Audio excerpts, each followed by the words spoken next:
بہروپ اگر ہے تو یہ اس بات کی دلیل ہے کہ روپ ہے. بازار میں نقلی سونا صرف اسی صورت میں بک سکتا ہے جب اصلی سونا ہو. اور روپ خود بہروپ میں آتا ہے. جی روپ خود بہروپ میں آتا ہے. نقش جو ہے اسی کا عکس بنتا ہے. جی آپ جس بہروپ کی بات کر رہے ہیں وہ شاید امیٹیشن کا جو ہے وہ آپ کہہ رہے ہیں، یا جسے ہم ڈسگائز کہتے ہیں وہ کہہ رہے ہیں، یا بھیس بدلنا جو ہے جسے کہا جاتا ہے وہ کہہ رہے ہیں. تو یہ بڑی دلچسپ کہانی ہے. اور اس بہروپ میں آ کر بہت سارے جو سادہ لوگ ہیں وہ دھوکہ بھی کھا جاتے ہیں. مجھے وہ ایک قصہ یاد آ رہا ہے کہ حضرت ابو سعید ابو الخیر کے زمانہ میں ایک اسی طرح بہروپیے نے، جس نے کوئی درویشوں کا روپ اختیار کر رکھا تھا، تو اس نے ایک کتے کو جو ہے راہ چلتے کتے کو جو ہے وہ بڑے زور سے جو ہے وہ مارا. اور وہ کتا جو ہے وہ حضرت ابو سعید ابو الخیر کے سامنے جو ہے وہ ان کی کچہری میں حاضر ہوا اور انہیں فریاد کی کہ آپ کے درویش کتنے ظالم ہیں کہ آپ کے ایک درویش نے جو ہے وہ مجھے اس بری طرح سے پیٹا ہے کہ میری پیٹھ جو ہے وہ لہو لہان ہو گئی ہے. تو آپ نے اس درویش کو طلب کیا اور کہا کہ تم کس قسم کے سخت دل درویش ہو کہ جو اس بے زبان جانور کو یوں بے دردی سے تم نے مار ڈالا. تو وہ درویش جس نے درویشوں کا بہروپ دھار رکھا تھا، تو اس نے کہا کہ جی میں نے اس کو بلا وجہ نہیں مارا، اس نے اپنے منہ سے جو ہے وہ میرے کپڑے جو ہے وہ کھینچنے کی کوشش کی، تو اس کی سزا میں نے اس کو دی اور اس کو میں نے اپنی چھڑی سے مارا.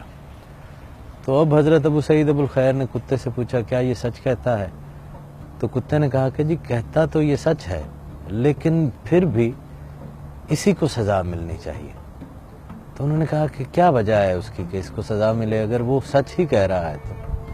تو کتے نے کہا کہ جناب اس نے درویشوں کا لباس جو ہے وہ اوڑھ رکھا تھا، اللہ کے اولیاء کا لباس جو ہے وہ اوڑھ رکھا تھا، اور میرے ذہن میں یہ خیال آیا کہ میں اس درویش کے ساتھ جو کچھ بھی کر لوں اس کی طرف سے مجھے کچھ نقصان نہیں ملے گا. میں کوئی بھی ہارم جو ہے اس کا تھریٹ فیل نہیں کرتا تھا. تو میں اپنے اسی زوم میں جو ہے اسی مفروضے کے تحت جو ہے وہ اس کی قریب جو ہے وہ چلا گیا. اور اب میں یہ چاہتا ہوں کہ آپ اس سے یہ لباس واپس لے لیں تاکہ میری طرح کا کوئی اور بھولا بھالا کتا جو ہے وہ اپنی پیٹھ نہ چھلوا بیٹھے. تو امیٹیٹرز کے حوالے سے یہ اکثر ہو جاتا ہے کہ جو سادہ لوگ ہیں جو صرف ظاہر کو دیکھتے ہیں، ایسا نہیں ہوتا کہ لوگ صرف ظاہر ہی کو دیکھتے ہوں. ظاہر بڑا obvious سا ہے اور وہ نظر آتا ہے. جی تو جو سادگی پہ ہیں، جو شعور پر ابھی نہیں پہنچے جہاں پر انہیں مکمل تمیز ہو سکے، تو وہ بیچارے سادہ لوگ تو جو ہے وہ صرف ظاہر پر ہی جائیں گے نا. اب مسیحا کے روپ میں، صحت دینے والے کے روپ میں، ڈاکٹر کے ایپرن میں اگر کوئی قصاب آ جائے تو ایک سادہ آدمی کو کیا پتا چلے گا کہ یہ قصاب ہے یا یہ طبیب ہے. اور یہی ہوتا ہے، یہ شروع سے ہوتا جو ہے وہ چلا آیا ہے. روپ جب بھی رہتا ہے اس کا بہروپ جو ہے وہ اس وقت موجود ہوتا ہے. حضرت سید علی حجویری اپنی مشہور زمانہ کتاب کشف المحجوب میں بھی فرماتے ہیں کہ بہت سے فیک اور سوڈو صوفیز ہیں.